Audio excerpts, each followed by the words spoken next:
Olá amigos, tudo bem com vocês? Então, esse é o episódio 3 dessa minha playlist de biografia narrada, na qual eu então conto fatos da minha vida acontecidos após uma sociedade em Três Corações, na cidade mineira de Três Corações, uma malfadada sociedade que terminou muito mal e que trouxe consequências, e o que eu vou narrar nesse vídeo é uma parte então das consequências ainda daquela sociedade. Eu quero deixar aqui uma mensagem para o YouTube, caso algum técnico, algum especialista do YouTube veja esse vídeo. Veja bem, eu não tenho como modificar a história é uma história real. Eu estou regravando esse vídeo para fazê-lo com mais qualidade, com uma qualidade técnica melhor.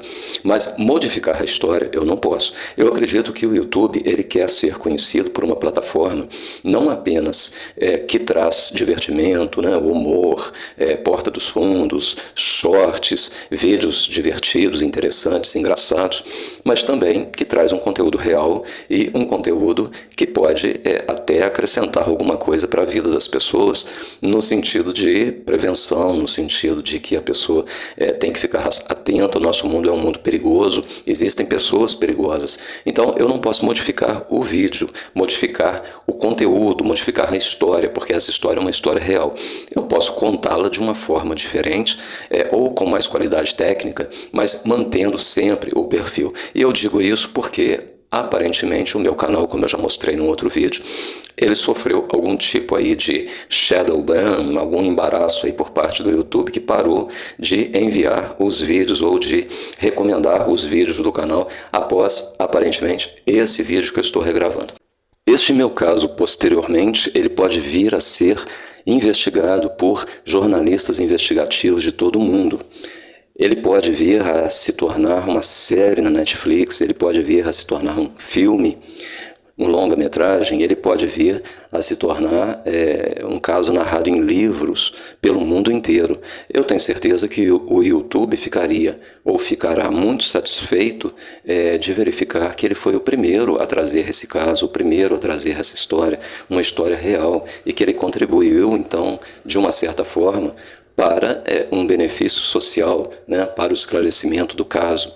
Bom, pois bem, o que aconteceu é que após ter havido, então, como eu narrei no episódio 2, após ter havido um acordo judicial em Três Corações, o meu ex-sócio, o Dr. Jorge, recém-formado pela Faculdade de Varginha, ele vai se mudar então para o Rio de Janeiro, onde ele vai começar a sua profissão de advogado. E eu fiquei com a empresa que eu ainda manteria por alguns anos.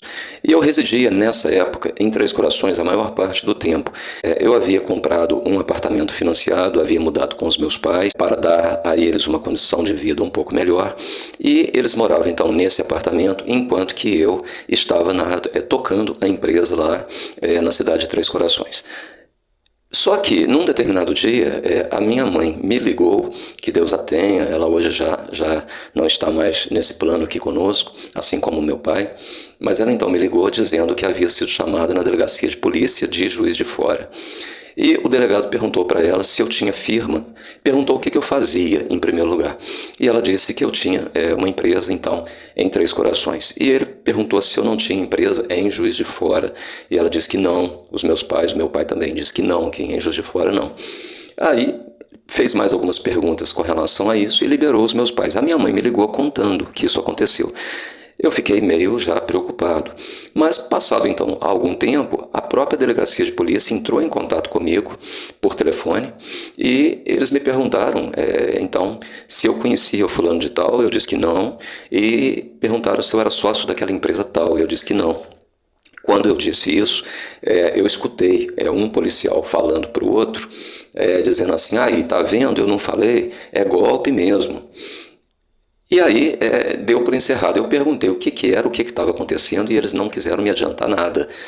Posteriormente, a delegacia entrou novamente em contato comigo para que eu comparecesse, então, na delegacia de Juiz de Fora. E eu fui naquele mesmo dia. Cheguei em casa já de tardinha, quase noite, e abracei os meus pais e sentei para ver, então, o MGTV, que é o nosso jornal local lá da cidade, né, de Juiz de Fora. E o MGTV trazia, então, como uma dos seus casos principais, um golpe acontecido na cidade de Juiz de Fora, no centro. Era uma loja de doces, de balas, de bombons. Por época, então, da Páscoa, ela vendeu muito e, em seguida, fechou as portas e desapareceu, deixando, naturalmente, débitos com os atacadistas, né? Aqueles que venderam os produtos. E desapareceu. Quem tomava conta da loja lá desapareceu. E o MGTV então cita o meu nome, porque o meu nome aparecia como sócio da empresa. E ele cita o meu nome, ele diz: o empresário Marcos de Almeida Moraes, ele vai ser ouvido pela delegacia para prestar esclarecimentos. Bom, eu no dia seguinte, essa noite eu nem dormi, eu fiquei muito apreensivo, eu não sabia de nada disso. E na manhã seguinte eu liguei o rádio bem cedo e escutei um programa Ronda Policial, e esse programa trazia também esse caso. E aí eles diziam: olha, a polícia tem que encontrar esse Marcos, como se eu tivesse envolvido naquilo. E esse Marcos, o nome dele aparece como sócio, então é lógico que ele está envolvido. Essa era a lógica deles lá, do apresentador também tentando fazer aquele clima, né, de programa de Ronda Policial. Eu compareci nesse mesmo dia à delegacia, o delegado me perguntou o seguinte: você é sócio dessa empresa aqui? Eu falei: não. Ele me apresentou a empresa, né, de balas, então de bombons lá no centro de Juiz de Fora. Eu falei que não. Aí ele perguntou se eu conhecia lá o fulano de tal, que era a pessoa que se apresentou como sócio. Eu disse que não conhecia. E aí ele falou: mas a empresa está no seu nome. Aí eu falei: olha, isso é um golpe. Ele falou: mas e essa assinatura? Eu falei: a assinatura é falsificada. Aí ele me pediu para assinar um documento à parte, eu assinei, e ele naturalmente guardou aquela assinatura para proceder a uma perícia grafotécnica. Mais tarde eu fiquei sabendo que esse delegado ele teria enviado pessoas para Três Corações para saber de mim lá naquela cidade, para verificar sobre mim, se eu de fato tinha empresa, fazer uma investigação. E, naturalmente, eles não encontraram nada que me desabonasse, né? A minha situação era perfeita, era extremamente lícita. E então, posteriormente, esse delegado veio a me considerar como uma das vítimas daquele caso. E mais tarde o caso foi encerrado, pelo que eu sei, sem que se chegasse a encontrar então o sujeito que de fato ele se apresentou como meu sócio e que teria dado golpe lá na praça.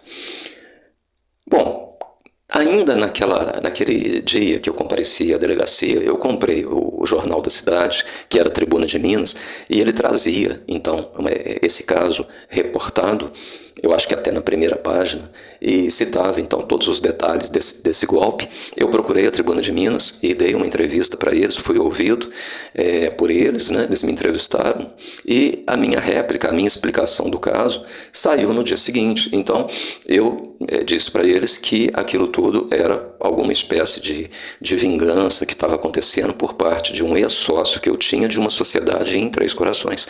E aí contei o que aconteceu, que eu já contei aqui nos dois primeiros episódios, o episódio 1 e o episódio 2. Bom, eles me ouviram e publicaram então aquela notícia. Olha, eu fiquei me perguntando o seguinte: como que eles puderam abrir aquela empresa? Porque para abrir empresa precisaria de ter cópia dos meus documentos. Mas a única pessoa que tinha cópia dos meus documentos era o meu ex-sócio, porque ele também tinha sido contador. Então ele tinha essas cópias, né? E eu fiquei perguntando como que eles poderiam ter reconhecido a minha assinatura no cartório, já que aquela assinatura do contrato era uma assinatura falsificada. Como é que eles levaram lá e reconheceram? A questão é a seguinte: eu imagino que tudo isso veio, então, desse meu ex-sócio. Eu fiquei me perguntando o porquê dele ter feito isso. E a explicação vem no sentido de que havia ainda muitas pendências contra ele, inclusive inquéritos na delegacia de Três Corações, que ele desejava colocar um ponto final sem trazer maiores problemas para ele. Lembrando que pessoas ligadas a ele já haviam sido denunciadas e estavam respondendo processos criminais. Então, ele não queria ter o seu nome envolvido e ele queria abafar aqueles casos todos. E isso daí com certeza foi uma medida para me distrair, para desviar a minha atenção, desviar o meu foco e ao mesmo tempo para tentar me assustar, tentar me atemorizar com relação ao que ele era capaz de fazer se ele quisesse.